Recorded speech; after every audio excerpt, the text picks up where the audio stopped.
ভারতীয় জনতা পার্টির পক্ষ থেকে জেলা স্তরে যে প্রতিশ্রুতিগুলো তৃণমূল কংগ্রেসের জেলা স্তরের বিধায়ক, সাংসদ, মন্ত্রী, সর্বোপরি তৃণমূল কংগ্রেসের নেত্রী মুখ্যমন্ত্রী তিনি যে প্রতিশ্রুতিগুলো বিভিন্ন জনসভাতে দিয়েছিলেন, যার ভিত্তিতে 2021 সালে নির্বাচনে তারা জিতেছিলেন, তারা বলেছিলেন আমরা 100 দিনের মধ্যে এই কাজ করব, 6 মাসের মধ্যে এই কাজ করব, 1 বছরের মধ্যে এই কাজ করব এবং 5 বছরের মধ্যে আমরা এই কাজ করব।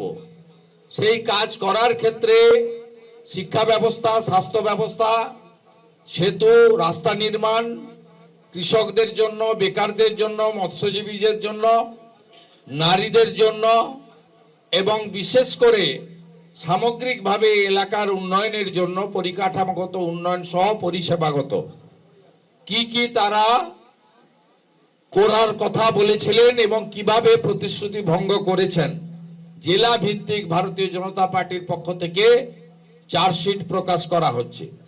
এখানে কিছুদিন আগেই রায়দিঘি বিধানসভার বর্তমান যিনি তৃণমূল কংগ্রেসের ছাপ্পামারা বিধায়ক রয়েছেন, তিনি যে সমস্ত এখানে মানুষের সঙ্গে প্রতিশ্রুতি ভঙ্গ করেছেন, উনার সমর্থনে বক্তৃতা করতে আসা রাজ্যের মুখ্যমন্ত্রী মমতা বন্দ্যোপাধ্যায় অন রেকর্ড যেসব কথাগুলি রায়দিঘির মানুষকে দিয়ে গেছিলেন, তার শতকরা 99% প্রতিশ্রুতি ভঙ্গের বিষয়ে ইতিমধ্যে রায়দিঘি বিধানসভা কেন্দ্রে চার্জশিট প্রকাশিত হয়েছে স্থানীয় স্তরে বিধানসভার নেতৃত্ব, মণ্ডল নেতৃত্বদের মিলে। আজকে আমি জেলা স্তরে চার্জশিট এখানে প্রকাশ করব। আমাকে দলের পক্ষ থেকে বারুইপুর পার্টি অফিসে করার জন্য বলা হয়েছিল। আমি দলকে বললাম যে না, আমি এখানে কালী পুজোতে এসেছিলাম পাথর প্রতিমাতে এবং মন্দির বাজারে, সেখানে আমাকে 8 জায়গায় আক্রমণ করা হয়েছিল।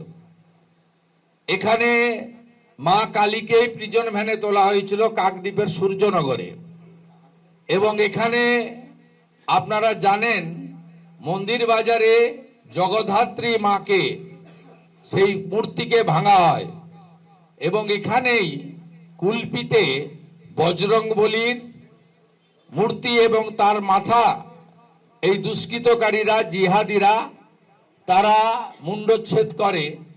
এই 3টে ঘটনার ক্ষেত্রে সরাসরি হিন্দুদের ভাবাবেগ, আস্থা, তাদের দেবদেবী, তাদের মন্দির, তাদের উৎসবে আঘাত লাগানো হয়, কিন্তু কোনো বিচার এখনো কেউ পায়নি। তাই আমি দলকে বলেছিলাম যে আমি রায়দিঘিতে যাব। ভারতীয় জনতা পার্টির যে জেলা কার্যালয় রয়েছে মথুরাপুর সাংগঠনিক জেলা, সেখানে আমি দক্ষিণ 24 পরগনা জেলার চার্জশিট প্রকাশ করব। কারণ আমি মনে করি দক্ষিণ 24 পরগনা মানে শুধু বড় বড় অট্টালিকা নয়, দক্ষিণ 24 পরগনা মানে অপরূপ সুন্দর সুন্দরবন, সাগর, কপিলমুনির আশ্রম। দক্ষিণ 24 পরগনা মানে এখানকার গ্রামীণ অর্থনীতি, ধান এবং পান এবং সাথে মাছ চাষ। দক্ষিণ 24 পরগনা মানে একদিকে কৃষক, অন্যদিকে মৎস্যজীবী। দক্ষিণ 24 পরগনা মানে এখানকার বাড়িতে বাড়িতে শিক্ষিত যুবক যুবতী। তাই দক্ষিণ 24 পরগনার এই প্রান্তে আমরা আজকে চার্জশিট প্রকাশের অনুষ্ঠানে উপবিষ্ট হয়েছি। আমাদের প্রবাসী কার্যকর্তা আছেন, তাকে আমি ধন্যবাদ জানাবো। আমাদের অনুপম ভাই এসেছেন, রাজ্য কমিটির সদস্য, তাকে ধন্যবাদ জানাবো। আমার ডান দিকে মথুরাপুর সাংগঠনিক জেলার সভাপতি ভাই নবেন্দু নস্কর রয়েছেন এবং বাম দিকে আরেক তরুণ সভাপতি আমাদের উৎপল নস্কর ভাই রয়েছেন, এবং এই চার্জশিটের দায়িত্বে জেলায় যিনি দিয়েছিলেন আমাদের মিলন ভাই এখানে রয়েছেন, নির্মল ভাই এখানে রয়েছেন। এছাড়াও অনেক নেতৃত্ব, বিধানসভার কনভেনার, ইনচার্জ, শাখা সংগঠন, মোর্চা ইত্যাদি আছেন। সকলের পক্ষ থেকে আমি আপনাদেরকে শুভেচ্ছা জানিয়ে এই চার্জশিট আমি প্রকাশ করছি। এটা রায়দিঘি তো আগে হয়ে গেছে, বলে নিয়েছি। দক্ষিণ 24 পরগনার এই চার্জশিট আমি প্রকাশ করছি। এই সম্পর্কে কয়েকটি বিন্দু আমি পরে আপনাদেরকে জানাচ্ছি। এবিপি আনন্দ, এগিয়ে থাকে, এগিয়ে রাখে।